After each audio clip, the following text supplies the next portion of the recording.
یہ جو نام نہاد سنی ہے نا، سین کے پردے میں چھپے ہوئے شین، سین کے پردے میں چھپے ہوئے شین، وہ کہتے ہیں صلح ہوئی تھی۔ یہ کوئی بڑی عجیب بات ہے صلح کرنا۔ نبی پاک نے بھی تو حدیبیہ میں کافروں سے صلح کر لی تھی، حضرت حسن نے صلح کر لی، تو کون سی بڑی بات ہو گئی؟ واہ واہ، میرے نبی نے حدیبیہ کے موقع پر مشرکین سے صلح کر کے اپنا اقتدار ان کے حوالے کر دیا تھا؟ مدینے کی حکومت ان کے حوالے کر دی تھی؟ ان کے ہاتھ پر بیعت کی تھی؟ تمہیں شرم نہیں آتی یہ بات کہتے ہوئے کہ معاویہ حسن کی صلح اسی طرح ہے جس طرح مشرکین مکہ اور میرے آقا کی صلح تھی؟ یہاں صرف صلح نہیں ہے، دونوں بھائیوں نے معاویہ کے ہاتھ پر بیعت بھی کی ہے، ہاتھ پہ ہاتھ رکھا ہے۔ میں اسے سنانا نہیں چاہتا، پوری تفصیل میں نہیں جانا چاہتا۔ جب دونوں بھائیوں کی بیعت ہو گئی تو حضرت حسن رضی اللہ تعالی عنہ کی فوج کا جو کمانڈر تھا نا، اس کا نام ہے قیس ابن سعد ابن عبادہ رضی اللہ تعالی عنہ۔ یہ خود بھی صحابی ہے، اس کا والد بھی صحابی ہے۔ نام کیا ہے؟ قیس، حضرت قیس، بڑا بہادر آدمی، بڑا شجاع ہے، حضرت علی کی فوج کا کمانڈر ہے، حضرت حسن کی فوج کا کمانڈر ہے۔ کابل میں اسلام کا جھنڈا لے کر یہی آیا تھا، یہی حضرت قیس آئے تھے۔ اور جب کابل کے راجے نے کہا تھا اسے قتل کر دو، اس کی گردن اڑا دو، تو قیس نے وہاں ایک جملہ کہا تھا، نہ ہچکچائے، نہ کانپے، نہ ڈرے، نہ پیچھے ہٹے۔ حضرت قیس نے کہا راجا سن، تو قتل کی دھمکی دیتا ہے کہ میری گردن اڑا دی جائے گی؟ سن، جس جگہ پر کسی مجاہد کا خون گرتا ہے وہاں مملکت اسلامیہ کی بنیاد ضرور پڑتی۔ تو اگر میرا خون گرائے گا تو تیرے ملک میں مملکت اسلامیہ کی بنیاد رکھی جائے گی۔ حضرت قیس بڑے بہادر آدمی، حضرت حسن کی فوج کے کمانڈر ہیں، صلح کے موقع پہ موجود ہیں۔ جب دونوں بھائیوں کی صلح ہو گئی تو کہنے والے نے کہا قم یا قیس، قیس اٹھئے، فبایع، آپ بھی معاویہ کے ہاتھ پر بیعت کیجئے۔ کتاب کا نام ہے رجال کشی، 3 صدی کا عالم ہے علامہ کشی، میرا نہیں ہے، سنی نہیں ہے وہ اس بات کو لایا ہے رجال کشی کے اندر صفحہ 101 پر۔ قم یا قیس، قیس اٹھو، فبایع، معاویہ کے ہاتھ پر بیعت کرو۔ اگر میرا حافظہ کام کر رہا ہے، اگرچہ شوگر نے بالکل حافظے دی جڑ کٹ کے رکھ چڑی، تو میں بالکل وہی عبارت پڑھنے لگا ہوں جو رجال کشی میں، فَالْتَفَتَ قَيْسُ إِلَى الْحُسَيْنِ، قیس نے دیکھا، بولو تو صحیح، آنکھوں میں بات کی۔ کبھی کبھی آنکھیں بولتی ہیں، بندہ زبان سے ادا نہیں کر سکتا، آنکھیں بول کے بتاتی ہیں۔ فَالْتَفَتَ قَيْسُ إِلَى الْحُسَيْنِ، قیس نے دیکھا حضرت حسین کی طرف، تسی بیعت کر لئیے، من ران دیو، میں فوجی آدمی ہاں، کل تک کمانڈر رہا، ان کے خلاف لشکر کشی کرتا رہا، آنکھوں میں بات کی۔ اگلا جملہ سنو جو رجال کشی نے لکھا، فقال الحسین، تو اس کے جواب میں حضرت حسین نے کہا، عبارت تو میں پڑھتا ہوں لیکن جتنی جامع اور زبردست عبارت ہے نا، سبحان اللہ بھی اتنی زبردست ہونی چاہیے، فضا میں ہاتھ بلند ہونے چاہیے۔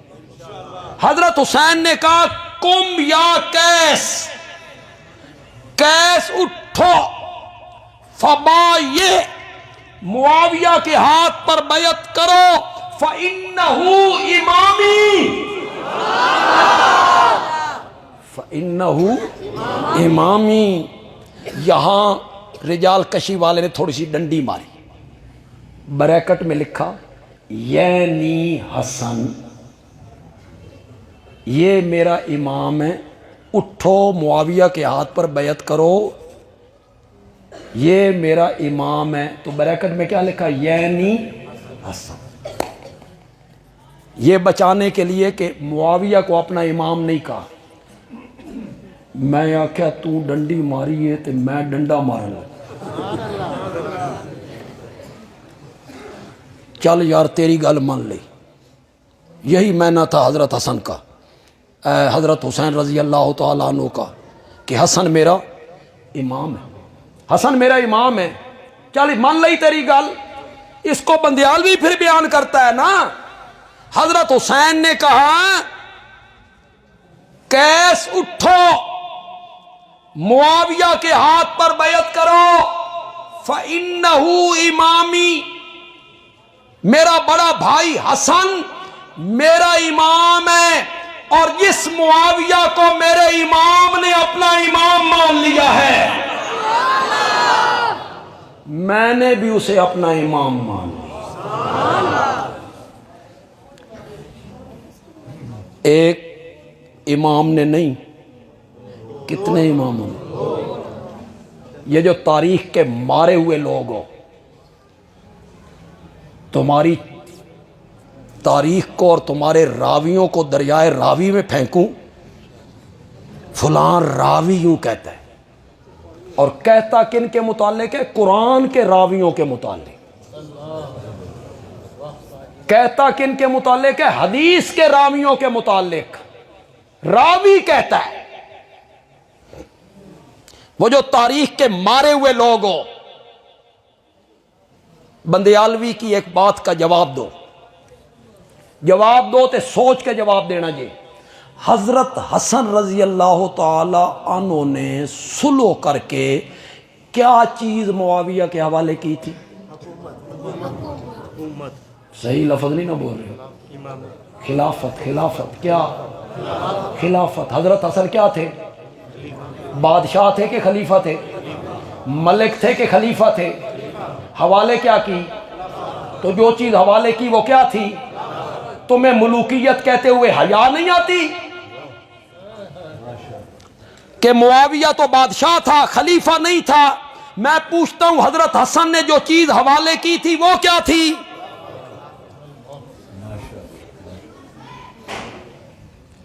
حضرت حسن نے خلافت، ان کی حکومت ان کے سپرد کی، غیر مستحق آدمی کو خلافت دے دی، نااہل آدمی کو ووٹ دے دیا۔ بولو بولو، اے عمران خان نو آکھو شہباز شریف نو ووٹ دے وے۔ ضمیر کو نہیں ہوتا بندے کا؟ حیدر کرار کے بیٹے ہوں، جب پیدا ہو تو انہیں گھٹی میرا نبی لگائے، ان کے کان میں آذان میرا نبی کہے، انہیں اپنی گود میں اٹھا کے کہے افتح فاک یا بنیا، میرے پیارے بیٹے منہ کھولو، اور وہ ننے منہ کھولیں تو میرا آقا اپنی لعاب ان کے منہ میں ڈال دیتا۔ وہ معمولی لوگ ہیں، ضمیر کے خلاف فیصلہ کیا انہوں نے۔ حضرت حسین رضی اللہ تعالیٰ عنہ کی زبان کو میرے نبی اپنے منہ میں لے کر اس طرح چوسا کرتے تھے جس طرح عرب کے لوگ کھجور کی گٹھلی چوستے، جن کے پیٹ میں میرے نبی کی لعاب پہنچی ہو، وہ اپنے ضمیر کا سودا کریں گے؟ نہل آدمی کو حکومت حوالے کر دیں گے؟ اگر معاویہ مستحق نہیں تھا تو سوال پیدا ہوتا ہے، حیدر کرار کے بیٹوں نے غیر مستحق آدمی کی حکومت حوالے کیوں کی؟ معلوم ہوتا ہے تم غلط ہو۔ حسنین کریمین معاویہ کو خلافت کا مستحق سمجھتے، وہ جانتے تھے کہ یہ خلافت کا مستحق ہے۔ پھر انہوں نے 19 سال جس طرح خلافت کر کے دکھائی، تمہیں میں کیسے سمجھاؤں؟ صرف غلطیاں چنتے رہتے ہو کہ یہ کام معاویہ نے غلط کیا تھا، یہ کام غلط کیا تھا، یہ کام غلط کیا تھا۔ 10 جج کس بنایا؟ تجھے کس نے جج بنایا ہے کہ تو فیصلہ کرے؟ صحابہ کا فیصلہ تو کرے۔ ایم اے دی کلاس ہوئے، کس کی؟ ایم اے دی، تے باہر امرود ریڑی تے ویچن والا آکھے بے امتحان میں لینا۔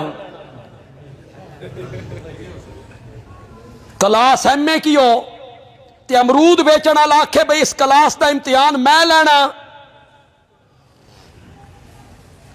تجھے کس نے حق دیا ہے کہ تو ان کو پرکھے، ان کا امتحان لے، ان کی غلطیاں چنے؟ اولئک الذین امتحن اللہ قلوبہم للتقوی۔ کلاس جس سطح کی ہوتی ہے ممتحن اس سطح کا ہوتا ہے۔ پرائمری کلاس کا ممتحن اس سطح کا، مڈل اس سطح کا، میٹرک اس سطح کا، ایف اے اس سطح کا، بی اے اس سطح کا۔ یہ تساں اپنی کانفرنس باہر جا کے کرو جی، اتنے گول میز کانفرنس شروع کیتی ہے۔ ایم اے ممتحن اس سطح کا۔ کلاس یوں یوں بڑھتی چلی گئی، غلطی میں بڑی کر گئی، کلاس یوں یوں بڑھتی چلی گئی، ممتحن بھی بڑے سے بڑا ہوتا چلا گیا۔ اللہ نے فرمایا میرے نبی یہ کلاس جو تو نے پڑھائی ہے نا، یہ اتنی عظیم کلاس ہے، اس کا امتحان لینے کے لیے مجھے خود آنا پڑ گیا تھا۔ اولئک الذین امتحن اللہ قلوبہم، امتحن اللہ، امتحن اللہ۔ مولا ان کے ہاتھوں کا امتحان لیا ہے، کتنا پکڑ سکتی ہیں؟ ان کے کانوں کا امتحان لیا ہے، کتنا سن سکتی ہیں؟ ان کے پاؤں کا امتحان لیا ہے، کتنا دوڑ سکتی ہیں؟ ان کی آنکھوں کا امتحان لیا ہے، کتنا دیکھ سکتی ہیں؟ فرمایا نہیں ہو لوگا، ان چیزوں کا امتحان تو اور لوگ بھی لے سکتے ہیں، میں نے اس جگہ کا امتحان لیا جہاں محمد کریم کی نظر بھی نہیں پہنچتی ہے۔ اولئک الذین امتحن اللہ قلوبہم للتقوی۔ تو کون ہوتا ہے امتحان لینے والا کہ تو جج کس نے بنایا؟ یہ کام غلط کیا تھا، یہ کام غلط کیا تھا۔ میں کئی مرتبہ کہہ چکا ہوں، آج پھر کہوں گا، نوجوان یہاں آیا تو پھر کہوں گا، متاثر ہوتے ہو نا حوالوں سے، تاریخی حوالوں سے، 17 کتابوں کے حوالے، اس سے متاثر ہو جاتے ہو؟ یہ نہیں دیکھتے ہو کہ بات کن ہستیوں کے متعلق ہو رہی ہے؟ یہ نہیں دیکھو گے؟ صحابہ پہ تنقید کرنے والا کوئی ہو، میں اس سے پوچھنا چاہتا ہوں، تیرا حساب کتاب حالے ہونا، میرا بھی ہونا، مولانا طارق عزیز صاحب کا بھی ہونا ہے، علماء دیوبند کا بھی حساب کتاب ابھی ہونا ہے، علماء بریلی کا بھی ابھی ہونا ہے، علماء اہل حدیث کا بھی ابھی ہونا ہے، تے تہاڈا بھی حالے ہونا، تمہارا امتحان بھی ابھی ہونا ہے، ہمارا بھی ابھی ہونا ہے۔ کب مرنے کے بعد کیا رب راضی یا نہیں راضی؟ فیصلے ہونے ہیں جنت یا نہیں جنت، رب کی رضا یا ناراضگی۔ اور پاگل آدمی جن پہ تو تنقید کرتا پھرتا ہے ان کے فیصلے قرآن میں رب نے کر دیے ہیں۔ تو میاں اپنی نہ بیڑ، موت تو بات تیرے نال کی بننا۔ تو معاویہ کی غلطیاں چنتا پھرتا ہے، عمر ابن العاص کی غلطیاں چنتا پھرتا ہے، ان لوگوں کی غلطیاں چنتا پھرتا ہے۔ پاگل آدمی جو میرے نبی سے مصافحہ کیا کرتے تھے، میرے نبی کے گلے ملا کرتے تھے، سواری پہ میرے نبی کے پیچھے بیٹھتے تھے، روزے کی جالیاں دیکھ کے آتے ہو تو آڈے پیر زمین تے نہیں ٹک دے۔ ہمارے ملک میں ایک طبقہ ہے وہ کہتا ہے میری قسمت میں کھو میں روزے دیاں جالیاں دیکھ کے ہیں۔ مسجد نبوی کے ستون کے ساتھ اپنی زبانیں مار رہے ہوتے ہیں، چمو چٹو پارٹی، جتھے کوئی لال پیلے جھنڈے ویکھے صدقے جاؤ، بس یہی کام رہ گئے۔ مسجد نبوی قالیناں نو پٹ کے نہ تھلو مٹی کھان دے، عشق ہے۔ سعودی عرب میں عصر کے بعد ایک عالم واز کیا کرتے تھے، افریقہ کے تھے، بڑی خوبصورت عربی بولتے تھے، بیچارہ ہر روز کہتا تھا میں کہتا کوئی اردو میں ترجمہ کرتا، ساڑھے انہاں کیا میں ان کو کہوں، انہاں بھی کوئی پتہ لگدا۔ وہ ہر روز کہتا تھا یہ جن ستونوں کو چومتے ہو نا، اے پتھر اساں ترکی چو منگایا، اتھو منگایا، ترکی چو منگایا۔ وہ بیچارہ ہر تقریر میں کہتا تو ساں چپٹن لگ گئے۔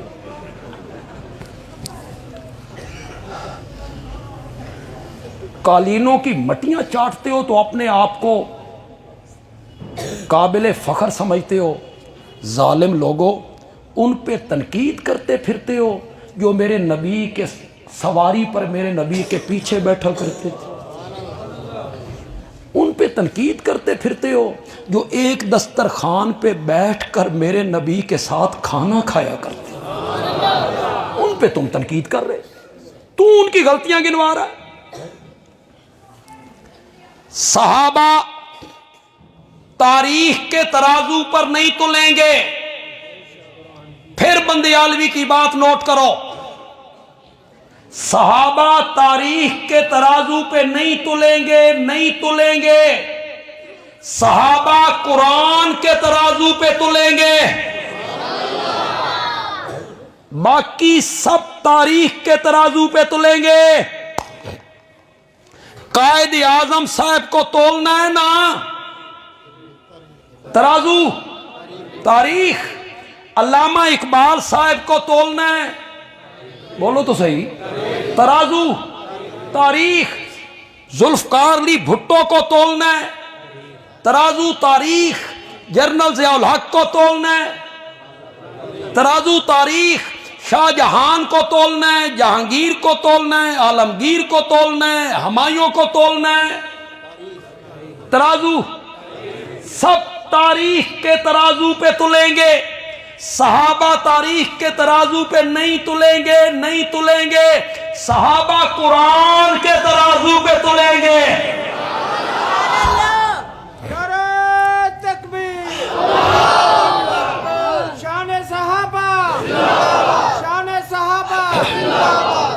ایک آدمی گجرانوالہ گیا،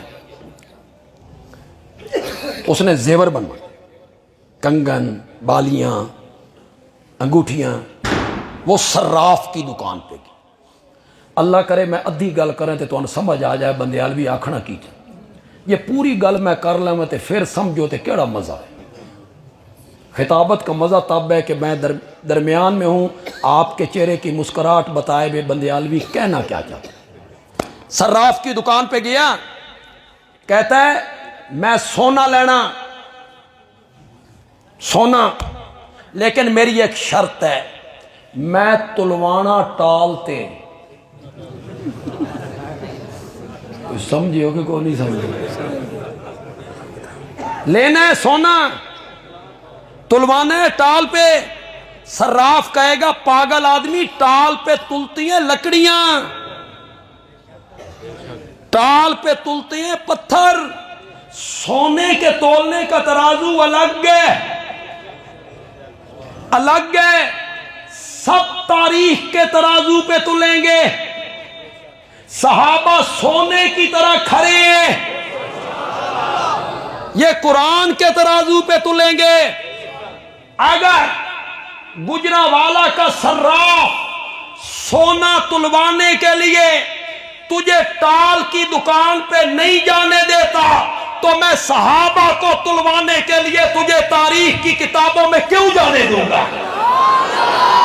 کیوں جانے دوں گا کہ تو تاریخ کی کتابوں میں پھرتا رہے، قرآن کی طرف کیوں نہیں آتا؟ رضی اللہ عنہم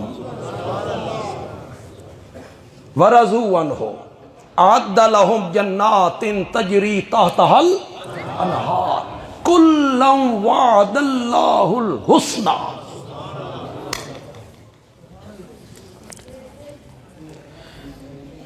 کتابوں میں پھر رہے، فلاں عالم نے یوں لکھا، فلاں عالم نے یوں لکھا. ایک لڑکا تھا، وہ کسی شاعر کا معتقد ہو گیا. شاعروں کا پتہ ہے نا آپ، شاعر کا ہو گیا معتقد. شاعر کے پاس بیٹھا رہتا ہے، بیٹھا رہتا ہے. شاعر نا بڑا شاعر تھا، وہ شعر لکھتا اور اس شاگرد کو کہتا اے شعر اپنی کاپی تے لکھ لے، 1000 روپے دہائی. پھر وہ شعر کہتا، وہ کہتا اے شعر لکھ لے میاں بچہ، اے 500 دہائی. اللہ کرے تجھے سمجھ جاؤ، اللہ کرے سمجھ جاؤ جو بات میں کہنا چاہتا ہوں. وہ لکھتا رہا 1000 کا شعر، 500 کا شعر، 1000 کا شعر، 1000 کا شعر. ایک دن ماں نے پوچھا کچھ کردہ کراندہ بھی ہیں کہ یہ ویلا پھر درنا؟ اس آکھیا اماں 1000 نال کاپی بھری ہوئی ہے. اس آکھیا جا سبزی لے کے آ. اس نے 300 کی سبزی لی. سبزی والے نے کہا پیسے. اس 500 والا شیر پاڑیا. اس نے آکھیا اے 500 دا ہے ہی تے 200 واپس کر.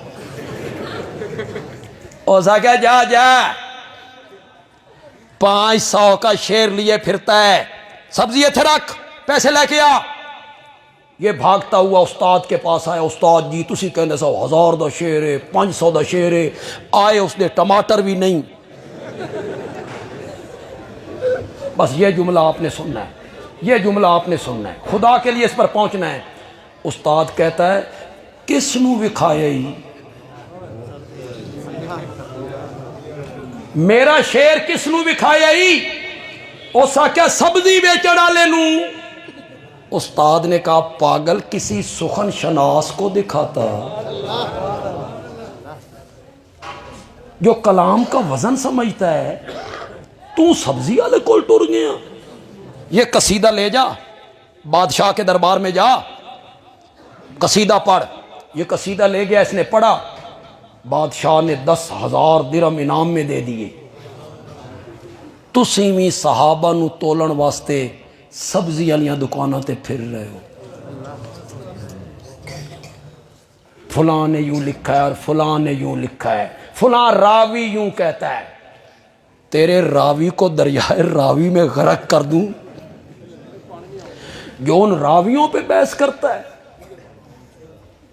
جو حدیث کے راوی ہیں، میرے نبی کی دیانت امانت کے راوی ہیں، میرے نبی کی صداقت کے راوی ہیں، میرے نبی کے ارشادات کے راوی ہیں.